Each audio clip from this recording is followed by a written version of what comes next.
Halo guys, ini saya lagi muka kusam sekali. Saya lagi di sebuah kampung tempat tugas sekarang. Dia masuk daerah sangat terpencil di Indonesia. Memang kesulitan di sini tuh, hidup di sini tuh sulit sekali, kesulitan makan, minum. Tapi tempat ini ada begitu, diciptakan Tuhan dan ada orang-orangnya, ada penghuninya gitu. Ada makhluk hidup yang hidup di sini, berarti kan kehidupan di sini bisa diperjuangkan toh.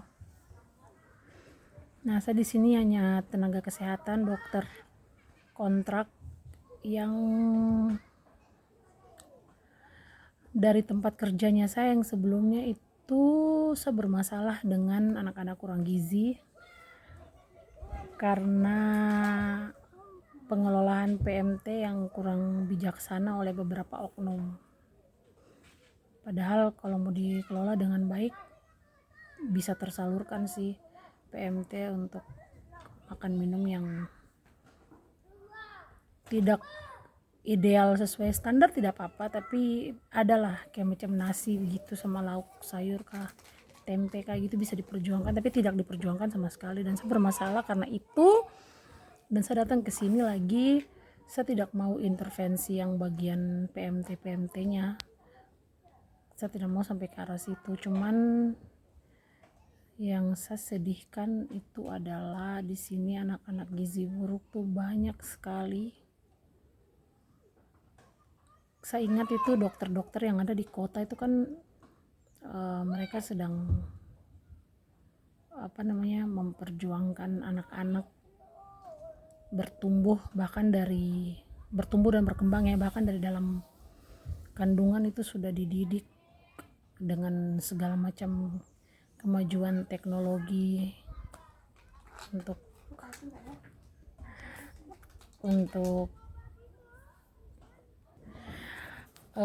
kita lanjut lagi ya, kemajuan ilmu parenting ya, dari ahli psikolog, dari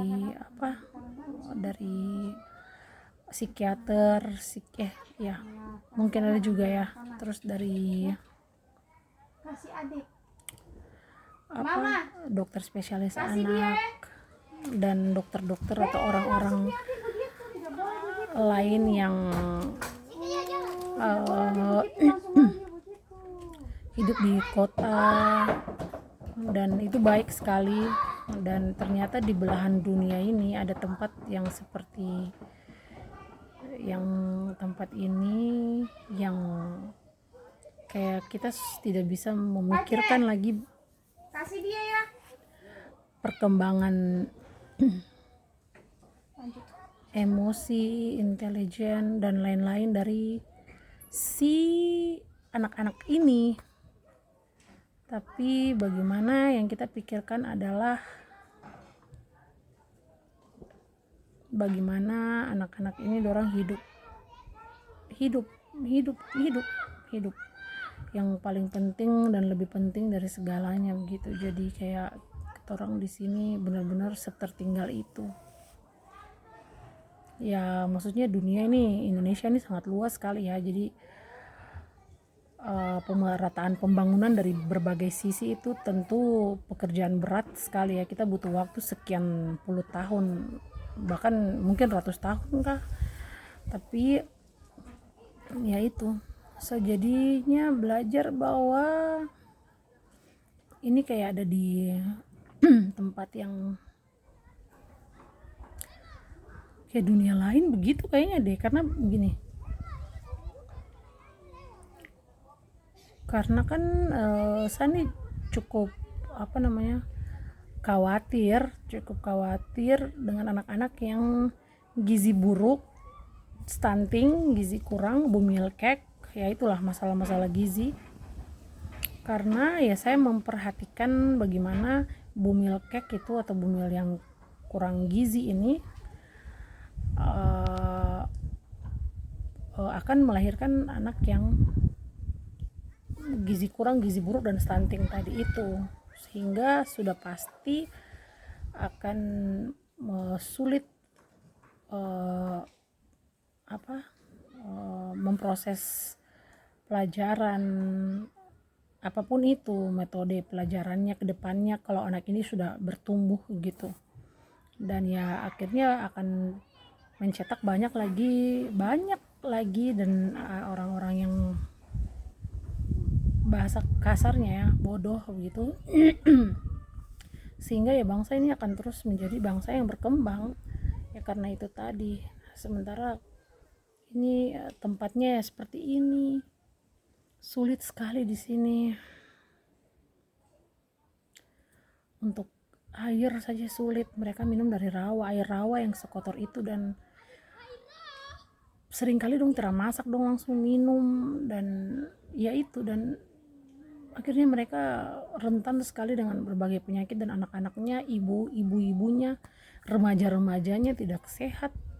Dan satu kenyataan lagi ya, dan akhirnya remaja-remaja tidak sehat ini secara tubuh mereka tidak sehat, kemudian secara emosional dan juga secara kemampuan berpikir juga terpengaruh semuanya gitu. Jadi ya itu, saya mau bilang kamu terus usah kalau gitu, terus usah kawin, terus usah punya anak, atau kawin tapi terus usah punya anak juga sulit, tidak semudah itu.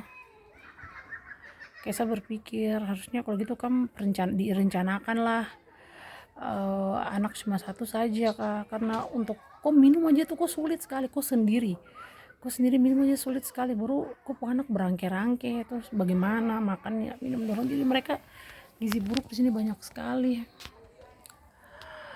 Terus satu kenyataan yang harus ibu-ibu di sini, dan kenyataan itu tuh dari entah ini budaya dari mana, ajaran siapa, kebiasaan yang sangat tidak baik ini dari mana datangnya, tapi yang terjadi di sini adalah ibu hamil banyak yang gizi buruk, dan ibu tidak hamil, ibu-ibu banyak yang gizi buruk, anak-anak apalagi. Tapi bapak-bapaknya, bapak-bapak badan bagus kah? Jarang sekali saya dapat di sini bapak-bapak, walaupun saya baru juga di sini, tapi saya jarang dapat di sini bapak-bapak yang gangguan gizi begitu, punya masalah gizi begitu. Dan ternyata setelah saya tanya-tanya lagi, ternyata di sini di budaya yang saya lihat di sini adalah bapak jalan cari makan untuk bapak punya perut sendiri, mama urus anak dan jalan cari makan untuk mama dan anak-anak. Terus bapak kok duduk. Barusan kejadian di UGD, anak ini kurang gizi, dia gizi buruk, dia datang dengan diare akut, dehidrasi berat, statusnya memang gizi buruk, anak usia 1 tahun 2 bulan. Dia diantar mama dan bapaknya, dan dia punya 2 kakak yang masih kecil, dan sangat terlihat bahwa mereka juga ini punya gangguan gizi, masalah gizi kurang juga kelihatan sekali.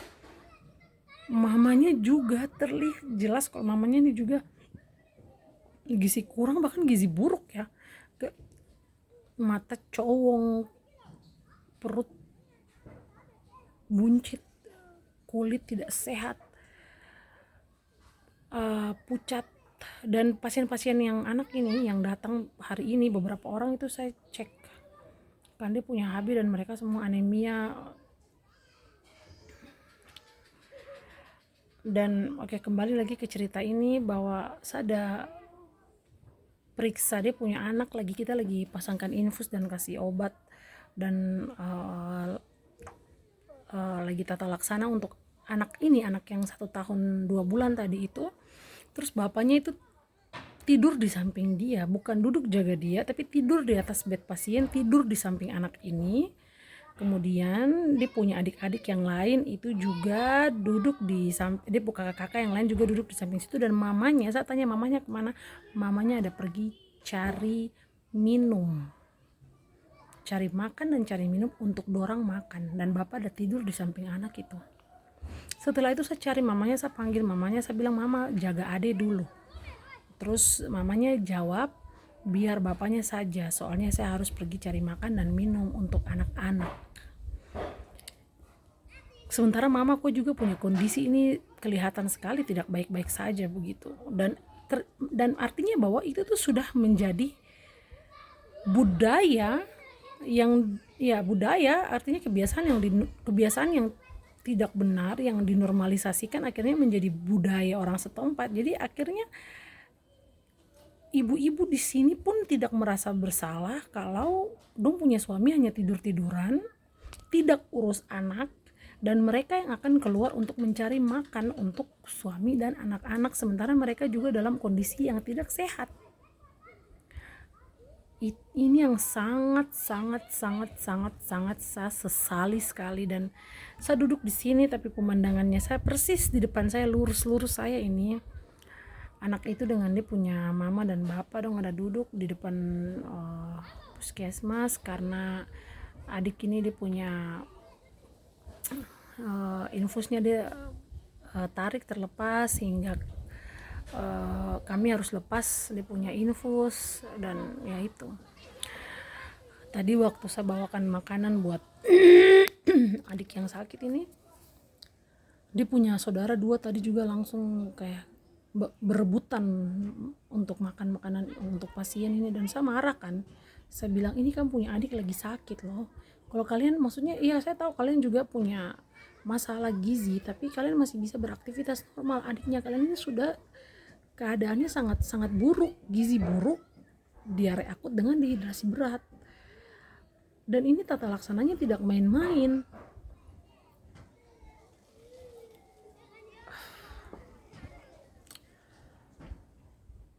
Saya mengerti bahwa mereka juga nih kelaparan ya, dan yang menyakitkan lagi waktu tadi saya lihat itu adalah waktu saya kasih makan adik yang gizi buruk ini yang kami lagi infus ini, dia bangun duduk dan dia makan seperti orang kelaparan. Dan saya lihat sendiri dan saya bingung lah, kami kan diajarkan untuk tidak boleh memberikan simpati kepada pasien, tapi kami boleh memberikan empati. Jadi saya punya hati sudah teriris-iris rasanya mau menangis di situ, tapi tidak mungkin saya lakukan itu. Jadi ya kemudian saya ada melebih air minum, kan di sini air minum sulit sekali ya,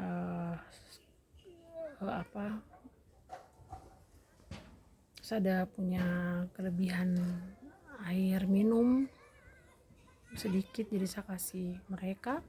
Waktu saya kasih untuk adik yang sakit ini, bapaknya tuh kasih minum, dia punya kakak-kakak yang lain yang tidak sakit, dan adik ini dia dehidrasi dan dia butuh air itu, dan begitu dikasih ke air itu, bayangkan aqua 300 cc itu habis untuk anak kecil sekecil itu, habis, dan dia minum lahap sekali, dia makan dan minum sangat lahap sekali. Dan saya bilang, dan saya marah, saya sempat marah, saya tahu saya salah karena karena saya tahu bahwa adik-adik ini orang juga lapar dan juga haus, karena dia bapak juga bilang dong kehausan begitu. Cuma ya kita kan mengutamakan yang sakit toh, yang darurat kan, yang emergensi kan, yang kami utamakan. Dan kami juga pun butuh air, dan di sini air terbatas sekali begitu. Kalau kami mau beli air dari kota bawa ke sini tidak bisa bawa terlalu banyak karena speed tidak bisa muat banyak. Kemudian yang kedua mahal. Kemudian yang ketiga adalah, jadi kami juga di sini minum air pun itu kami mengirit-irit seperti begitu. Ini kondisinya memang sulit sekali. Ini tanggung jawab siapa? Hal ini tanggung jawab siapa? Tanggung jawab kita semua. Kalau mau ditarik luas itu tanggung jawab kita semua, tapi dalam hal ini kita semua masyarakat di suatu pemukiman tertentu, suatu kelompok masyarakat di tempat-tempat tertentu itu punya orang-orang yang dipercayakan untuk mengurus masyarakat ini. Ya, hal ini yang biasa orang sebut itu Pemda Pemda yang bertanggung jawab mengurus ini semua. Cuman masalahnya adalah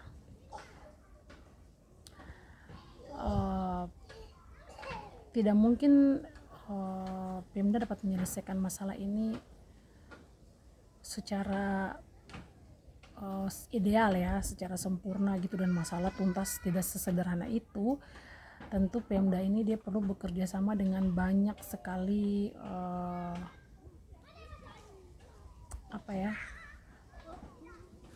saya tidak tahu istilahnya apa, tapi mungkin banyak bagian-bagian lain.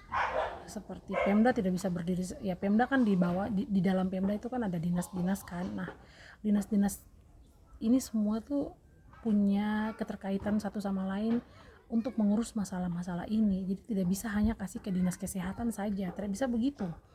Dan kita juga tidak bisa hanya kasih bantuan-bantuan saja gitu melalui dinas sosial misalnya, atau beberapa yayasan-yayasan yang mau kasih bantuan. Tidak hanya sebegitunya aja, tapi kita juga perlu bekerja sama dengan tokoh-tokoh masyarakat dan dinas pendidikan untuk mendidik dan memutus rantai kemalasan dan kebodohan ini gitu. Bagaimana caranya? Ya harus ada kerjasama lintas sektoral yang tadi saya bilang. Dan masalah yang berikutnya adalah tidak semua orang punya hati untuk sungguh-sungguh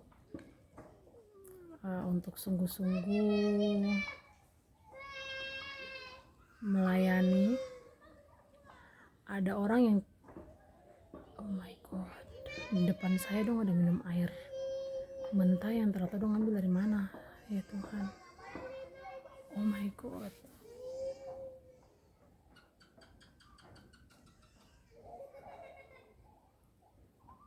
Oh Tuhan.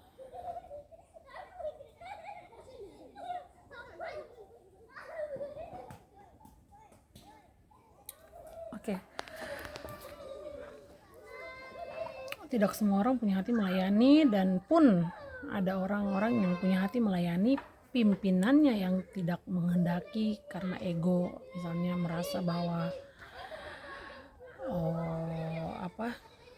tidak menerima ide-ide dari bawahan. Atau ini saya tidak lagi mau bicara tentang korupsi ya, karena capek banget ya kalau bicara tentang korupsi para pimpinan ya, oknum-oknum yang duduk sebagai pemangku kebijakan, yang kemudian mereka tidak bijaksana dalam mengambil kebijakan, yang kemudian mereka juga sering sekali menyalahgunakan yaitu keuangan yang ada di tempat-tempat terpencil seperti ini. Saya nggak lagi bicara itu karena saya capek dan muak sekali. Cuman masalah yang lain adalah si pimpinan ini tidak memberikan kesempatan untuk para bawahannya ya, katakanlah bawahannya untuk berinovasi, memberikan ide-ide kreatif yang mereka punya untuk kemajuan masyarakat yang di daerah sini. Karena kami bagian kesehatan ya, tentunya yang berdampak pada kesehatan, perbaikan kesehatan, gaya hidup dan lain-lain sebagainya. Tapi karena keterbatasan keadaan memaksa banyak orang untuk akhirnya tidak memberikan kreativitas yang dia punya dengan maksimal, ide-ide yang dia punya dengan maksimal. Jadi ya sudah, begini-begini aja terus sampai kapan. Padahal kan harusnya kita timnya dari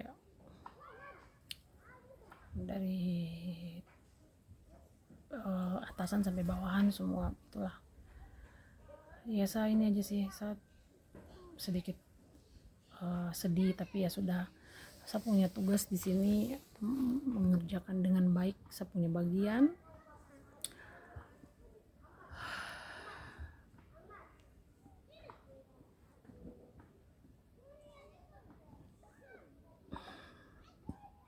Sisanya ya berserah.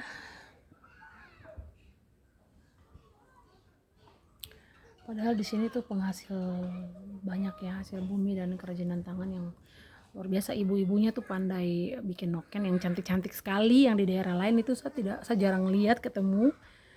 kemudian bapak-bapaknya itu pintar memahat, ibu-ibu, anak laki-laki, perempuan, anak kecil sekalipun mereka tuh jago beranak kecil sekali 3-4 tahun tuh sudah jago sekali berenang di kali bahkan di laut,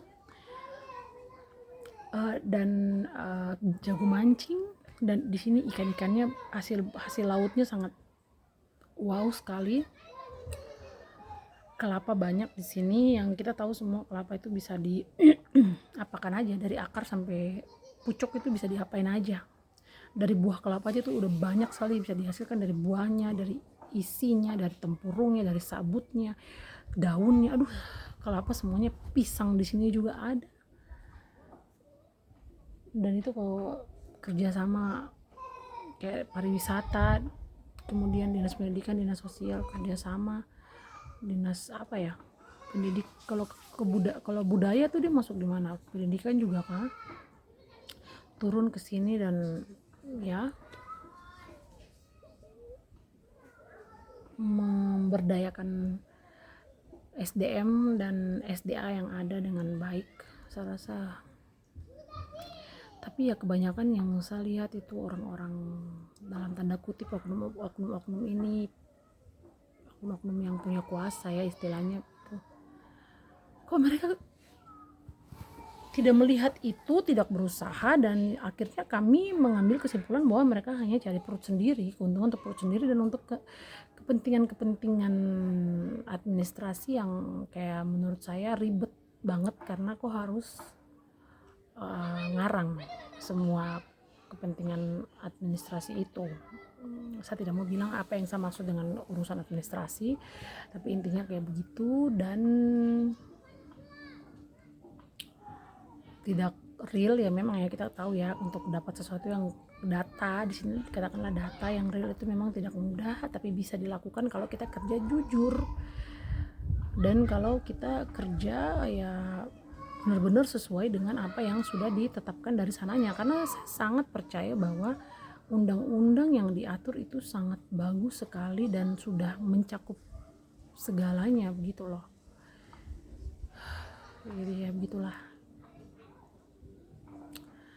bijaksana sih yang paling penting.